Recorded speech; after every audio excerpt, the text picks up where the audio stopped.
अगर आप भी भगवान शिव की 12 ज्योतिर्लिंग में से एक पवित्र ज्योतिर्लिंग त्र्यंबकेश्वर ज्योतिर्लिंग के दर्शन करना चाहते हैं तो ये वीडियो आपके लिए है। इस वीडियो में मैं आपको पूरी जानकारी देने वाली हूँ, जिससे आपके लिए काफ़ी आसानी हो जाएगी कि क्या करना है और क्या नहीं। वीडियो शुरू करने से पहले आप लोगों से रिक्वेस्ट है, प्लीज़ वीडियो को हाइप जरूर करें, लाइक जरूर करें और कमेंट करके ज़रूर बताना कैसी लगी आपको वीडियो।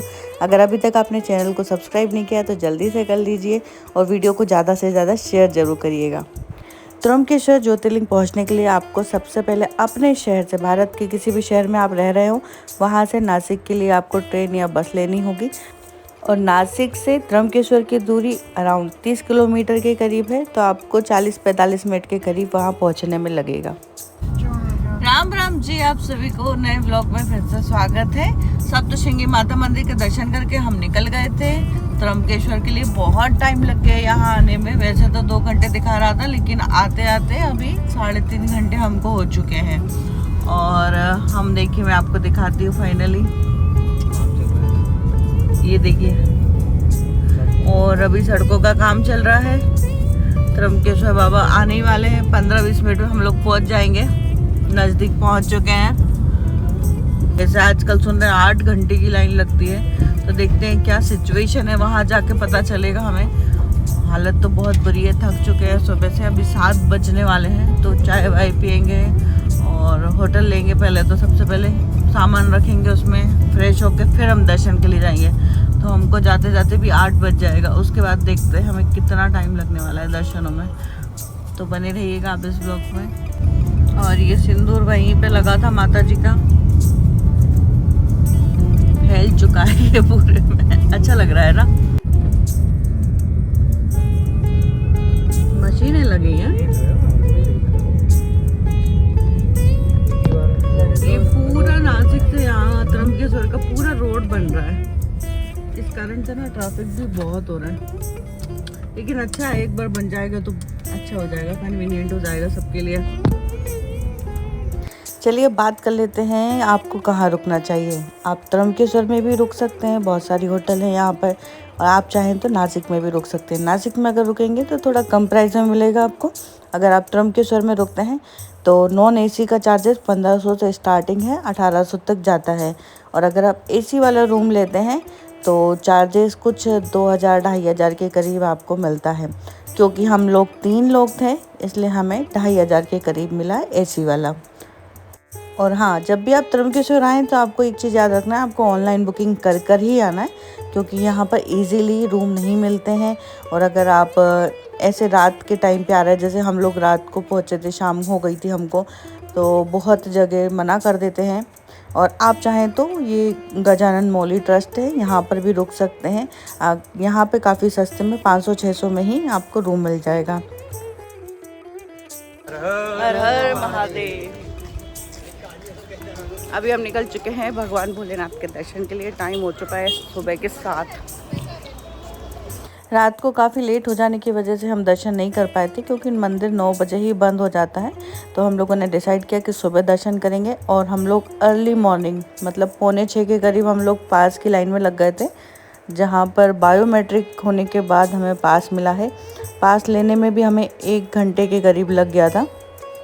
और पास के चार्जेस 200 रुपये पर पर्सन है। देखिए, मैं तो यही कहूँगी, पास के द्वारा आइए। और अगर आप अर्ली मॉर्निंग दर्शन करते हैं तो आपको बहुत कम टाइम लगेगा, अदरवाइज़ नॉर्मल लाइन में तो आपको बहुत टाइम लगने वाला है। अभी हम लोग लग चुके हैं लाइन में, तो ये पास की लाइन है, मैं आपको दिखाती हूँ।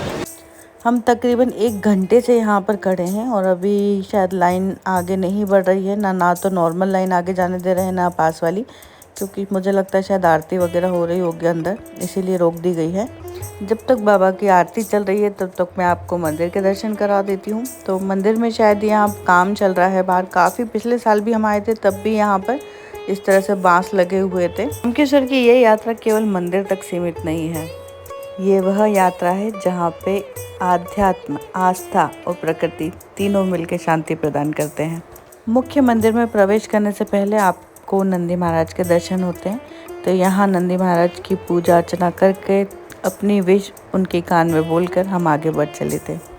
अब वो क्षण आने ही वाला था जब हम मंदिर में प्रवेश करने वाले थे। तो ये मंदिर का पीछे की साइड से अगर आएंगे तो मुख्य द्वार है, जहाँ पे हम खड़े हैं अपनी बारी का इंतज़ार करते हुए। कहा जाता है नाना साहेब पेशवा ने 18वीं शताब्दी में इस मंदिर का जीर्णोद्धार करवाया था।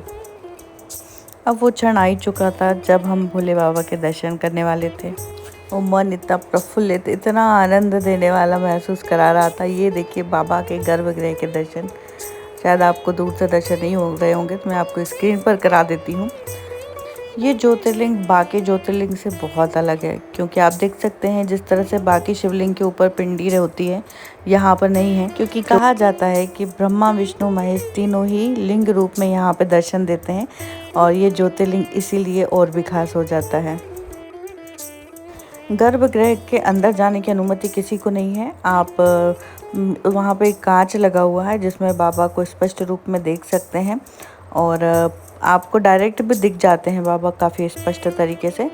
और उसके अलावा आप देखें मंदिर परिसर के बीचों बीच में ये काफ़ी सारे पंडित लोग और जजमान बैठे हुए हैं।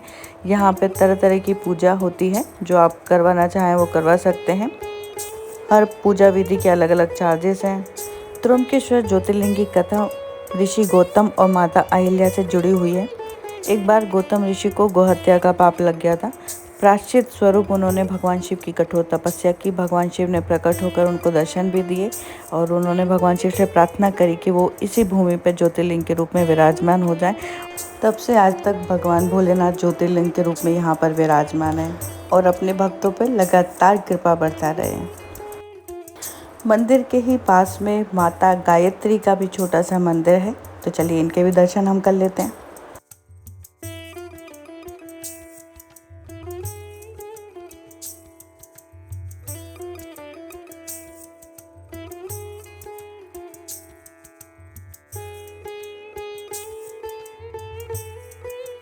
अभी हम लोग जा रहे हैं कुशवर्त के दर्शन करने के लिए, जहाँ से गोदावरी मैया का उद्गम स्थल है।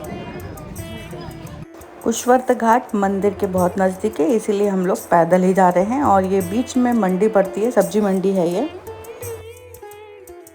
ऋषि गौतम ने भगवान शिव से प्रार्थना करके माँ गंगा को गोदावरी के रूप में यहाँ पे प्रकट करवाया था।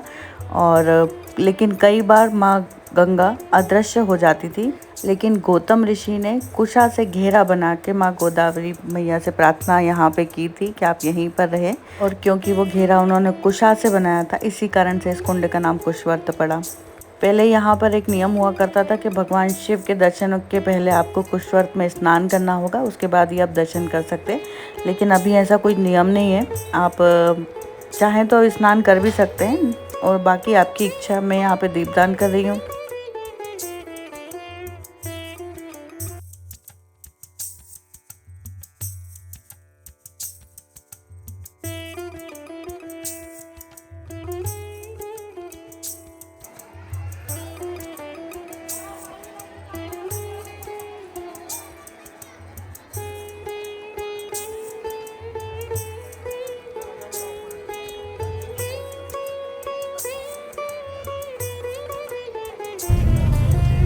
फाइनली भोले बाबा के बहुत अच्छे से दर्शन हुए।